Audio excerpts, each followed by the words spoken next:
Okay, I am stuck doing 15-minute videos again until I can afford to redo my subscription. So we're going to get into this really quick. I'm probably going to throw several 15-minute videos out this week or in the near future until I can resolve this. But I want to jump back to the 6/11 date, which will continue.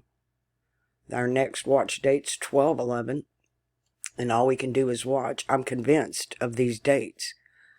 There are no other options. These people are doing what I learned over decades as chaos magic, and it is to change the timeline. And that's exactly what they're doing. Time is fluid. It's not linear. We have this past, present, future thing. Everybody keeps telling you to stay in the now, stay in the now. And I refute that. Now is a good place to be, but it's not it's not the best place to be. The Bible explains to us, Jesus is walking on the water, and the apostles are in the boat, and he's walking out to the boat. And Peter saw him walking on the water, and he said, I want to do that too. So he told him to come on. So Peter steps out the boat, and he starts walking on the water. And he looks down at his feet, where he's at now. And he started sinking. And he looked back at the boat, his safety net, into the past. And he started sinking further. You have to keep your eyes on, in Peter's case, Jesus. In our case, the future. This is why we set goals for ourselves and how they manifest. You have to focus on the future, not the past, and not your current situation. So, keeping that in mind, this chaos magic that they're doing is not good. Now, we saw, let's get Mars. I want to get Mars up here, because this one, okay, I've got so much information up here. I need to go clean this out. Leo, let's back him up to when he came out of Cancer on the 25th, which I actually dispute this date of the 25th. I mean, it might be right for Vedic or even solar, but it's not for alchemical. Let me just go back to the 11th.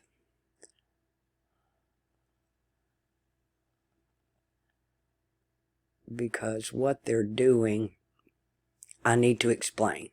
Because I'm getting a lot of emails with a lot of people with a lot of predictions. Could this be it? Could that be it?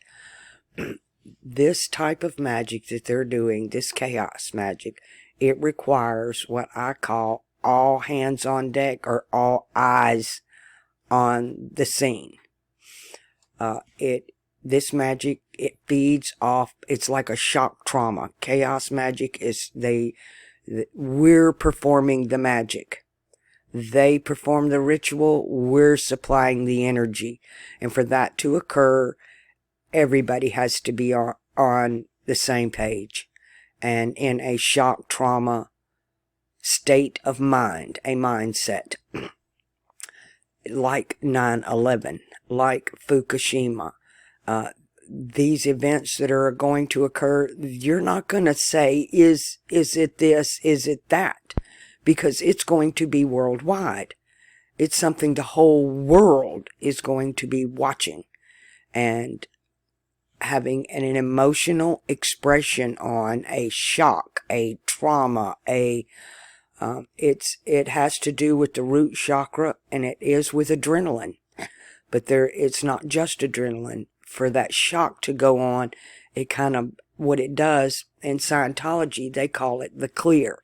It blanks the mind, and you become very easily programmable. And this is what has to happen. So it's not going to be, well, this little event or that little event. No, it's going to be massive. I've gotten countless emails on, it was 6/11 when they first hit Iran. It was 6/12 here, but it was 6/11 there. No. All eyes were not on deck, and half of the population did not even buy into that. What is coming, and it could be, any of these rituals could be outside of the U.S. Fukushima was in Japan. It just needs to be, there are 2 more rituals coming. One is a earth, water, just like Fukushima, and the other one is fire, air, just like 9/11. They have to play off of each other. They have to do a beginning, a middle, and an end. The beginning was 9/11. The middle were the eclipses, and the end are these other 2 rituals. And they must fall on these dates for them to change the time using chaos magic. And we're providing that energy. So it's going to be a world event. I see it as 2 events. New Orleans will be taken out by the water, earth, and Chicago will be taken out by the air, fire. That's assumption on my part as to them playing like that. They could flip, but I am positive about the dates.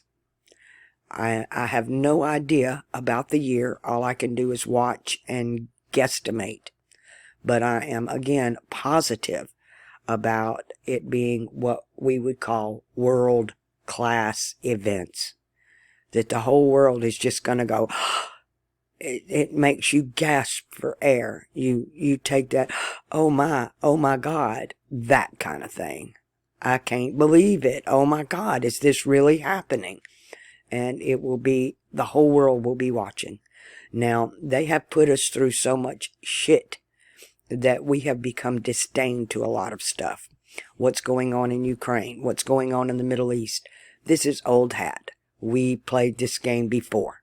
The conflicts in the Middle East have been going on since they created that nation state over there. And it will continue to go on. But that is not going to be something that the whole world is going to, how did Bush say it? Shock and awe. There we go. It's going to be shock and awe. And it has to be on that level for this type of magic to play out on a world scale, big enough to change a timeline in this chaos magic. Okay, so Mars did come out of the damn gate just roaring, and all kind of hell is breaking loose. I'm getting a lot of crap again about Trump. And I'm going to say this again. Which one? Which one? Because there are 2 of them. Actually, there's more than 2. There are 2 Trumps, and one of them's got several body doubles.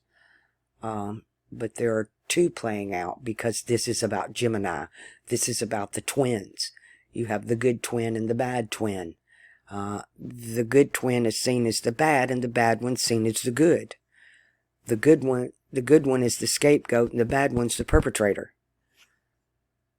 They always project their evil off onto the other one. You got to learn how this game is played, and they're playing with chaos magic. Actually, it's a blend of magic of what I've been doing, and a lot of it goes back to what I call Germanic heathenry, which you will, today you would call it like what goes on at Bohemian Grove. It's very bohemian. It's bohem. It's very Germanic, and it's Germanic heathenry. And the other part of it is Babylonian. It's a Babylonian mixed with a Germanic heathenry, and they're using it to change a timeline. You can find a lot of this, again, in the Picatrix. This is the kind of magic they're doing. It's moon magic. It's lunar magic. It's done in the dark. It's, you know, their biggest ritual to date. Let me see what date. Summer solstice, 21, was the solstice. The longest day of the year. Their two big rituals are what we call the winter and the summer solstice. And in the summer, the sun is in Gemini. But in the winter, Gemini rises at night. This is the Santa Claus thing, the solstice thing, and it has a lot to do with Gemini and Sirius rising. It has to do with Sirius rising. And that's old Egyptian. That falls in the Egyptian category because they venerated Sirius. When Sirius rose, it was the time for the floods. And, you know, Sirius was not in the summer solstice when this magic was when Sirius was first venerated. Sirius was in the spring equinox, when the rains came. And now Sirius is in the summer solstice, and that's when the dry times come, or what we would call drought. No rain. No rain.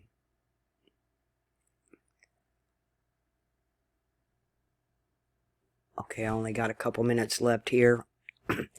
Today, a few hours ago, I had what I call, it's foreboding. I have a very foreboding feeling that has descended on me out of nowhere. I haven't felt this in a very long time, that I have had a foreboding feeling. Foreboding, fearful apprehension, a feeling that something bad will happen. With a sense of foreboding, she read the note, implying or seeming to imply that something bad is going to happen. I want to get a little bit more in this because I've had to define this within myself. What the hell am I experiencing? Synonyms of foreboding: ominous, sinister, menacing, bleak, threatening, somber, dark, and portentous. And again, what's the difference between foreboding and a premonition? While both foreboding and premonition involve a sense of anticipation about the future, they differ in their emotional tone. And this was very different to me. I am very displaced from things that fall in the category of premonition. I am neutral in them. I don't feel foreboding. Foreboding typically carries a stronger sense of dread and negativity, suggesting an impending disaster or misfortune. Premonition, on the other hand, can be neutral or even positive, simply indicating a feeling that something is about to happen, without necessarily specifying whether it's good or bad. Okay, so I'm getting a very foreboding feeling. I'm not sure what it's attached to personally or whatever. I'll keep you posted on it. But is anybody else had this sudden drop of foreboding just descend on you out of nowhere for no reason? There's no reason I should be experiencing this. Okay, I have to get ready to cut this. I've got 1 minute left. Y'all know what to do. Commit your random acts of kindness. We're going to need this. This month I am doing a kitten. I need help kitten feeding this month. So if anybody wants to donate, that's where all my funds are going to. I've got everything else covered, but I've got more and more kittens rolling in, and some of the other mothers are starting to bring their babies to me. They bring them over here and dump them off. At least they tell them where to go feed, which is good. All right, people. Love you bunches, and I'll probably drop another video in the morning.